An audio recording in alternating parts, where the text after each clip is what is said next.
सतगुरुदेव महाराज की जय। बोलिए वृंदावन बिहारी लाल की जय। सभी प्रेमी प्रेम से ये भजन बोले। और भगतन के संग लाग रे तेरी अच्छी बनेगी। कर ले भजन भगतन के संग लाग रे तेरी अच्छी बनेगी। अच्छी बनेगी तेरी बिगड़ी बनेगी।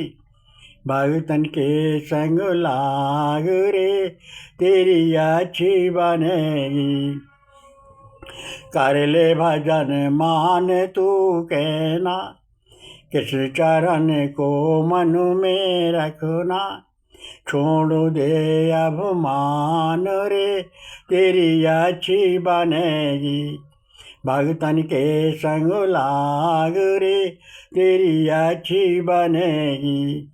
किस मुरारी मन में सुमर ले। गया समय आए न समझ ले। अरे गुरु का कहना मान रे तेरी अच्छी बनेगी। भगतन के संग लाग रे तेरी अच्छी बनेगी। सत्संगत निस्वाचरु करुणा। गुरु की बात हृदय में धरना।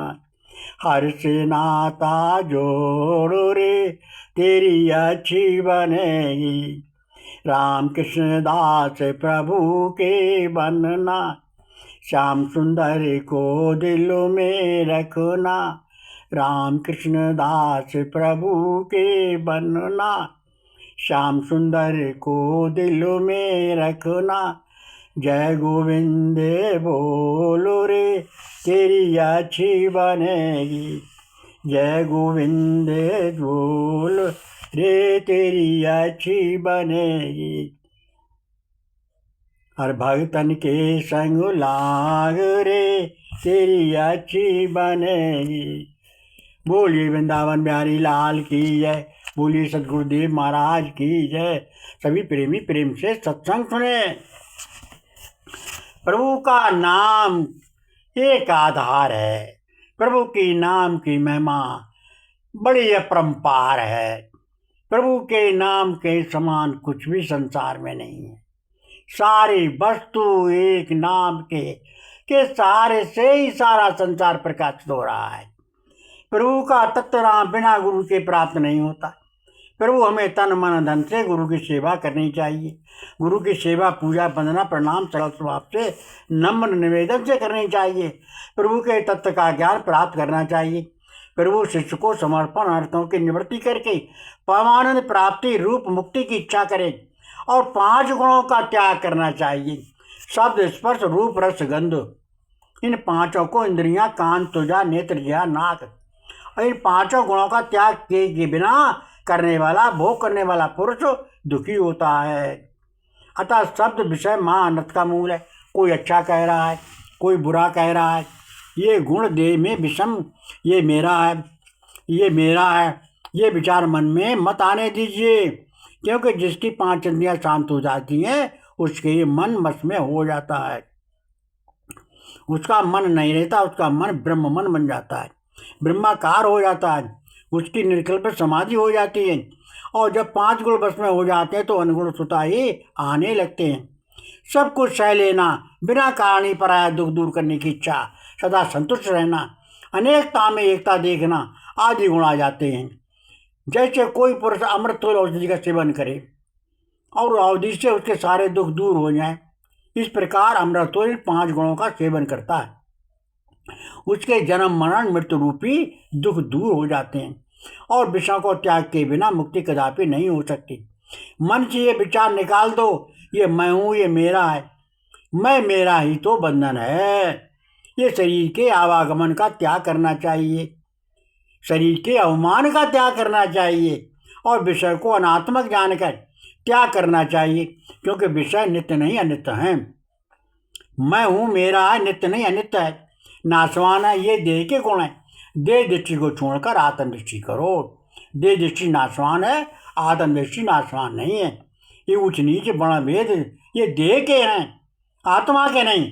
जैसे अनेकों गुणों में अनेकों रंगों में जल बनने पर सूर्य अनेकों रंग वाला दिखेगा, हर घड़े के अंदर वास्तव में सूर्य रंगी नहीं है। वैसे देह के गुणों से आत्मा वैसे प्रतीत होती है, वास्तव में नहीं। इसलिए देह दृष्टि छोड़कर आत्म दृष्टि करो और प्रभु के नाम का आधार मत छोड़ो। गुरु जो नाम दें उस नाम को कर लो। जब तक हम देह और आत्मा को एक जानेंगे नहीं, तब तक हम बंधन से छुटकारा नहीं पाएंगे। ये देह और आत्मा का ज्ञान द्वारा अलग जान लेना ही तो कर्म बंधन से छूटने का उपाय है। जैसे नारियल में गोला होता है, वो बजने पर बोलता है और नारियल तोड़ने पर गोला अलग हो जाता है। ठीक इसी प्रकार ये शरीर नारियल और गोला को आत्मा जानो। ये देह में इसी प्रकार अलग है जैसे नारियल में गोला। जातिवाद, ऊंच नीच, भेदभाव ये सब देह के हैं, आत्मा के नहीं। ऐसे धर्म अधर्म सुख दुख मन का संकल्प है। ये देह अभिमान ही तो संसार बंधन है। अज्ञानी अभिमानी मनुष्य के जन्म जन्म ग्रहण करने पर भी आत्मा मुक्त है। ये देह अभिमान क्या है? मैं ये काम करता हूँ, मैं ये भोग करता हूँ, मैं ही सब कुछ करता हूँ। ये अहम ही तो देह अभिमान है। ये मन के भोग को, मन के अहंकार को आत्मा का मानकर बंधन होता है। मैं करता हूँ ये विचार तुम्हारा देह अभिमान है। इसको सत्संग रूपी अमृत पीकर सुखी हो। ये देह अभिमान जब तक रहेगा तब तक सुख की प्राप्ति नहीं होगी। जिस दिन सतगुरु की शरण ले लोगे और अपने को गुरु पर निछावर कर दोगे और गुरुदेव का तत्व ज्ञान द्वारा ये जान लोगे कि मैं कुछ भी नहीं हूँ, मैं तो केवल प्रभु की कठपुतली मात्र हूँ। ये देह आदि कोई वस्तु नहीं हूँ, मैं तो गुरु का हूँ, मैं तो प्रभु का हूँ। उसी दिन मोह दूर होगा। जैसे रात में रस्सी को ही सर्व मानकर डर जाते हैं, भ्रम हो जाता है। इस भ्रम की प्रकाश होने से निवृत्ति हो जाती। ठीक ऐसी प्रकार जगत के प्रति अज्ञान कल्पित है। तत्व ज्ञान होने पर जगत कल्पित ज्ञान नष्ट हो जाता है। अब ज्ञान से अज्ञान का नाश होता है। अज्ञान के नाश होने से आत्मा स्वभाव से आनंद स्वरूप हो जाती है। तब मनुष्य लोक से देवलोक का आत्मा का आनंद अत्यंत अधिक है। जिस पुरुष को गुरु की कृपा से अनुभव हो जाए कि मैं गुरु की कृपा से मुक्त हो जाऊंगा, वही मुक्त होता है। और जिसके ऊपर सदगुरु की कृपा नहीं होती वो जाने के मुक्ति नहीं है, वो मुक्त नहीं होगा। बंधन और मोक्ष देह अभिमान से उत्पन्न होते हैं। ये समय जैसी मति, जैसे समय में जैसे जिसकी मति होती है वैसी उसकी गति होती है। ये अहंकार मैं देह हूँ, पुत्र मेरे हैं, संपत्ति मेरी है, मैं सुखी हूँ, मैं दुखी हूँ, ये अनादिकाल का ज्ञान घोर पाप एक बार आत्मज्ञान के उपदेश से दूर नहीं होते। ये कारण सत्संग, आत्मचिंतन, गुरु पर पूर्ण लगन नित्य निरंतर करते रहना चाहिए। अनादिकाल से इस समय तक देहमान फांसी करके दृढ़ मजबूत से बंधे हुए हैं। अनेक जन्म में भी ये बंधन बिन गुरु की शरण लिए तुम नहीं काट पाओगे।